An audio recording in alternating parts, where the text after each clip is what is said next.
Vamos a Estados Unidos de inmediato para conocer cómo se han desarrollado estas últimas horas con tanta incertidumbre y qué es lo que se dice allí en la Casa Blanca. José María del Pino está con nosotros.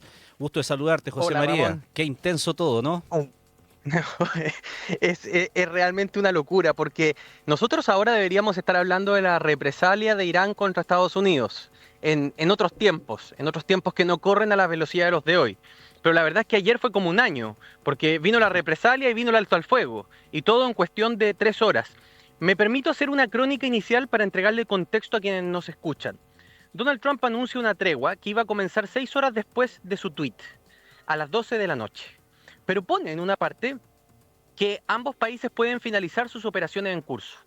Y los países, según expresó Trump hoy día en la mañana, se pasaron para el lápiz, ¿ok? Literalmente. O sea, Irán atacó en represalia a Israel por un ataque que Israel bombardeó con mucha intensidad a Teherán aprovechando esas últimas 6 horas.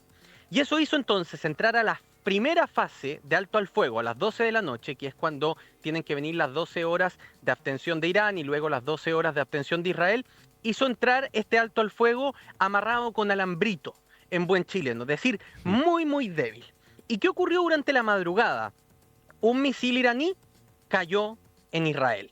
Israel anuncia entonces que se retira del Tratado de Alto al Fuego. Pero no contaban con que Donald Trump hoy día se levantó muy temprano porque se va a Países Bajos, a la cumbre de la OTAN, Así es. y conversó con la prensa poco antes de las 7 de la mañana, que obviamente, ¿cuál crees tú que fue la primera pregunta que le hizo la prensa? Oiga, Israel acaba de decir que se retira el alto al fuego. Y la verdad, Ramón, es que a Donald Trump no se escuchaba hablar en todos los tonos, pero yo nunca lo había escuchado hablar con garabatos. Ocupó un garabato gringo con F, que mucha gente lo conoce, que en español se podría traducir como joder. Ujú. Entonces, se refirió con palabras muy duras a Israel. Dijo, a ver, a mí me molestó mucho que Israel atacara con tanta fuerza a Teherán justo después de que anunciamos el alto al fuego. Es verdad, dice que Irán le devolvió las bombas y provocó incluso muerte en Israel, pero que no se nos olvide, dice, Israel decidió bombardear Teherán cuando había un alto al fuego que estaba anunciado. Y dice, y ahora se escandalizan porque cae un misilito, porque lo hice de manera irónica, que no golpeó absolutamente nada, casi en campo abierto, y se retiran de este acuerdo. No, no, no, no, no, dice. Que se dejen de joder, a los dos, ocupa la palabra, que se dejen de joder. Yo en este momento, dijo, termino de hablar con ustedes y me subo al avión para solucionar este problema porque hasta alto el fuego va. Fíjense que se subió al avión y como tú muy bien decías, Ramón, llamó a Netanyahu.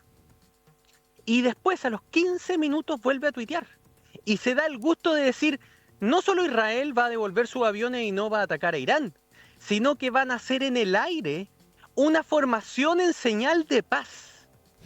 Es decir, el nivel de sometimiento que él quiere expresar, de decir Israel va a hacer lo que yo digo, es brutal. Y a Israel no le quedó más que comunicar a través de la oficina del presidente Netanyahu que el llamado telefónico había existido y que, ok, se van a someter al alto al fuego. Sigue siendo un alto al fuego débil, requiere acciones de ambas partes. Estamos todavía en las 12 primeras horas, fase 1 de Irán. Pasamos al mediodía a las 12 segundas horas, fase 2, Ramón, de Israel. Y recién a las 24 horas, si no hay nuevos enfrentamientos, el alto al fuego entra de manera total en régimen para ya dar paso, esperan en la Casa Blanca, a las negociaciones diplomáticas.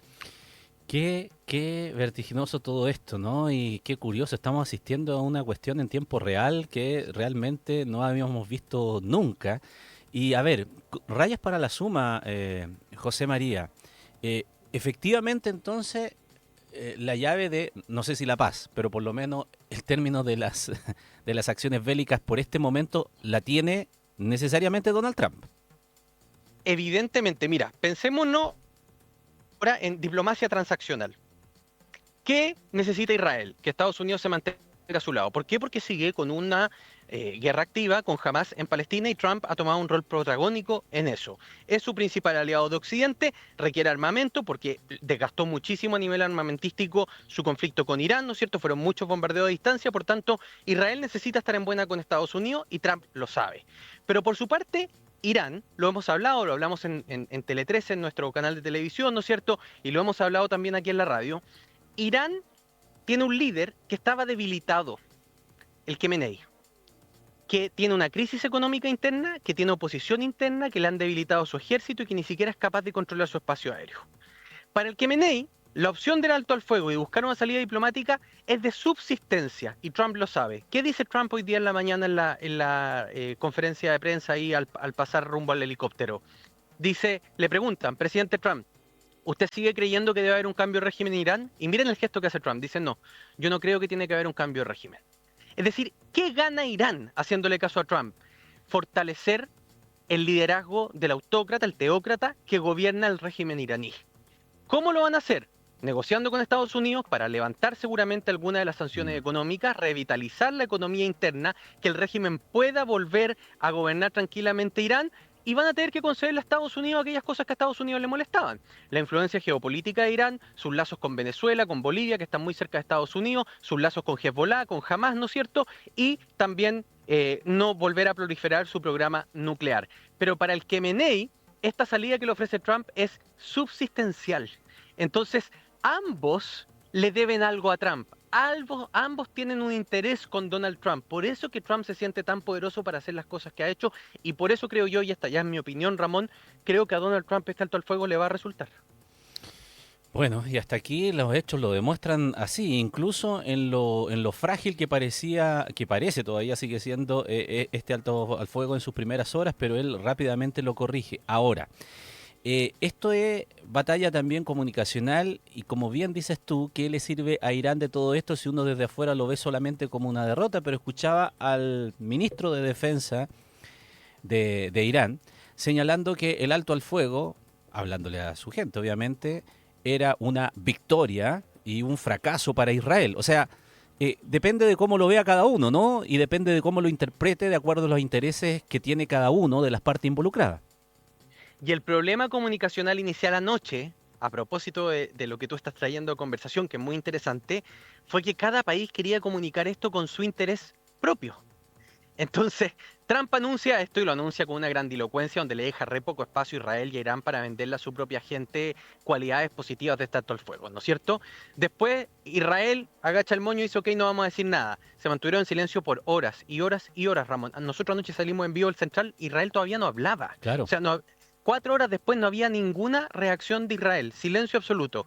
Y en Irán, primero sale el canciller a intentar de vender que esto no era tan así, que Trump no había, que en realidad no había ningún acuerdo cerrado, pero que estaban dispuestos a seguir las condiciones de Trump. Y a los 20 minutos tiene que retractarse y salir claramente a decir que sí, que hay un alto al fuego y que lo van a respetar. No sabemos qué hubo de por medio, no sabemos qué llamado hizo Estados Unidos de por medio. Entonces, cada país quería comunicacionalmente entregar un mensaje a su propia gente para poder mostrarse victorioso. Y la verdad es que ahí estamos viendo, tú lo decías, una diplomacia típica, estamos viendo algo que el mundo no conocía, de un presidente que hace geopolítica a través de su cuenta en su propia red social, que es Truth Social, ¿no es cierto?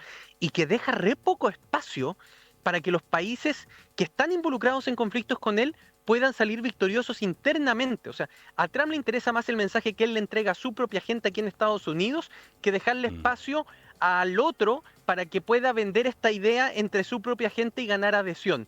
Y eso evidentemente que deja en situaciones muy incómodas, sobre todo a Benjamín Netanyahu. Netanyahu ya había advertido que este podía ser un conflicto de meses en algún momento. Bueno, está siendo un conflicto de 12 días. Estados Unidos le ha dejado muy claro que no lo va a apoyar en derrocar el régimen, que no lo va a apoyar en invadir Irán o en destruir Irán como está hoy en día. Estados Unidos le ha dicho muy claro que el objetivo de Estados Unidos era simplemente el programa nuclear. Si Netanyahu quería ir más allá, si Netanyahu quería erradicar el régimen ayatolá, si Netanyahu quería hacer caer la teocracia, si quería generar convulsión interna en Irán, Estados Unidos no se va a hacer parte, pero Netanyahu necesitaba a Estados Unidos para eso. Entonces la verdad es que Israel puede decir, sí, ha hecho una incursión militar exitosa que va a ser estudiada seguramente en las academias de guerra del mundo por cómo lo hizo, pero no ha conseguido todos los objetivos que quería. Irán tampoco ha logrado su objetivo porque efectivamente le han destruido su programa de desarrollo nuclear, ¿no es cierto? Pero ambos también pueden cantar ciertas victorias y ciertas derrotas y es este el momento que Trump aprovecha para decir, todos han ganado algo, todos han perdido algo, listo, esto se acabó y hasta aquí nomás llegamos. El gran ganador, si es que esto termina como la Casa Blanca lo proyecta, el gran ganador sin duda alguna es Donald Trump, que ayer le cerró la boca a sus propias huestes en el Congreso, a los congresistas del Partido Republicano que lo estaban criticando, porque con este alto el fuego demostró dos cosas que le estaban criticando. Uno, que Estados Unidos no estaba en guerra con Irán, y dos, que su promesa de que iba a ser un ataque puntual terminó siendo un ataque puntual y no fue arrastrado a un conflicto como Irak o como Afganistán. Y eso evidentemente lo transforma a él en el gran ganador de toda esta ecuación. Eso es muy importante lo último que tú señalas porque da la impresión, ¿no? Y más que la impresión, una opinión, pero casi ya a la luz de los hechos es una cosa que es palpable, que Donald Trump, todos los movimientos que hace están relacionados de acuerdo a los intereses que él tiene y a su programa que ha delineado. Y el resto se tiene que ajustar a aquello, en el sentido de que lo último que tú señalas, él prometió que Estados Unidos iba a poner fin a la guerra y que no iba a participar Estados Unidos en otra más fuera de su frontera. Entonces se puso todo eso en entredicho en estos días, pero rápidamente lo aplaca para mantener aquella promesa que le hizo a los norteamericanos y que ya empezaba a hacer bastante ruido y que la oposición empezaba a utilizarla para señalar que no estaba cumpliendo sus compromisos. Efectivamente, acuérdate, dijeron, lo vamos a llevar a juicio político por quitarle los poderes de guerra al Congreso. ¿Por qué? Porque la interpretación era, usted no metió en una guerra con otro Estado, usted no hizo una incursión militar contra un proxy terrorista, que es lo que está permitido por la ley antiterrorismo que data de la era Bush. ¿No es cierto? Que Trump decía que ese era en el fondo el contexto en el que hace esto. Pero no, le dicen, usted atacó instalaciones de un país soberano y nos metió en guerra con él. Ayer ha demostrado que no hay guerra con Irán. O sea, Estados Unidos no está en guerra con Irán. Y creo que eso queda relativamente demostrado en el momento en que Irán responde el teléfono y acepta la tregua, en el fondo. Segundo, le dicen, usted nos prometió que no más Estados Unidos en el resto del mundo, no más Irak, no más Afganistán, no arrastrar a nuestra gente a guerra y ahora se fue a meter a Irán. Bueno, resulta que no, parece que fue un ataque puntual, parece que fue simplemente un ataque de 38 horas, 7 bombarderos, 125 aviones de acompañamiento y los submarinos nucleares que dispararon los misiles Tomahawk. Eso fue todo lo que le tomó a Estados Unidos destruir una amenaza nuclear con la que las administraciones venían lidiando hace 30 años. Destruir si es que creemos la versión de la Casa Blanca que está destruida. Pero lo que sí hay consenso es que aunque no esté destruida, retrocedió 5 o 10 años Irán en su programa nuclear. Por tanto, entrega una cierta paz de mente para los Estados Unidos, a lo menos temporal. Entonces, si uno lo analiza fríamente, Ramón, ¿puede gustar o no puede gustar Donald Trump? No hay ni una voz, ni siquiera analistas de demócratas en televisión en este momento de Estados Unidos que no puedan decir la verdad es que le salió la jugada, le salió el escenario que todos decían que era el menos probable, que era entrar al conflicto y salir del conflicto. Bueno, los analistas decían eso es muy poco probable, es probable que este conflicto se alargue. Ahí está, hasta ahora así están las cosas. Ahora, desde el punto de vista de los intereses económicos, José María, se especuló muchísimo, ¿no es verdad?, que la primera jugada que iba a tener para defenderse o contraatacar Irán iba a ser la situación del estrecho de Hormuz. Ya veíamos que desplegaban toda su armada, ya veíamos que colocaban explosivos, minas y qué sé yo, y que ahí se iba a armar, diciéndole en buen chileno. ¿Qué papel jugó China en ese punto en particular, luego de haber escuchado ayer también a las autoridades chinas señalar que el estrecho de Hormuz es muy importante para ello? ¿Fue una señal también para Irán señalándole que uno de sus aliados le decía, oiga, no se meta con el estrecho de Hormuz, que ahí tenemos negocio? Y claro, evidentemente que los mensajes que ayer mandaron Rusia y China le dejaron muy claro a Irán que no contaba con manga ancha para hacer algún tipo de reacción como la que a lo mejor ellos inicialmente esperaban. China por Hormuz. Rusia, que le dijo, yo no te puedo prestar apoyo, viejo, tengo un problema en el antejardín de mi casa, con Ucrania. Yo no tengo capacidad. Pero Rusia jugó un rol respecto a que igual hay 400 kilos de uranio enriquecido que al parecer, según la inteligencia, fueron retirados previamente el bombardeo a Fordo.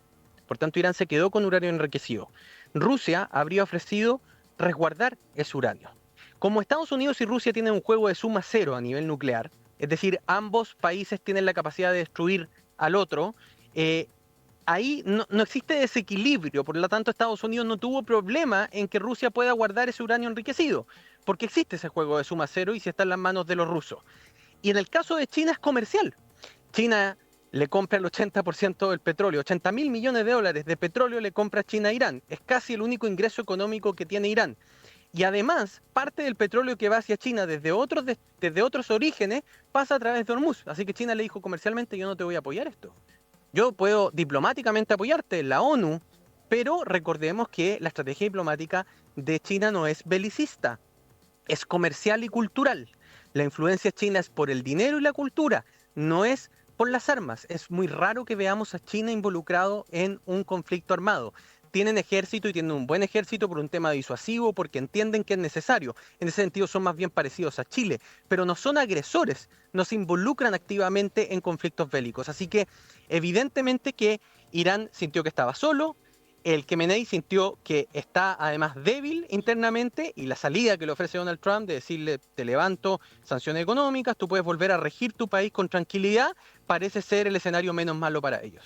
Y si todo esto sale como le está saliendo a Donald Trump en cuanto a externalidades en los otros escenarios también de incertidumbre geopolítica, ¿cuánto puede incidir, José María? Estoy pensando, por ejemplo, en China y Taiwán, en la amenaza permanente del asedio que tiene aquel territorio, de si Estados Unidos va a defenderlo o no va a defenderlo.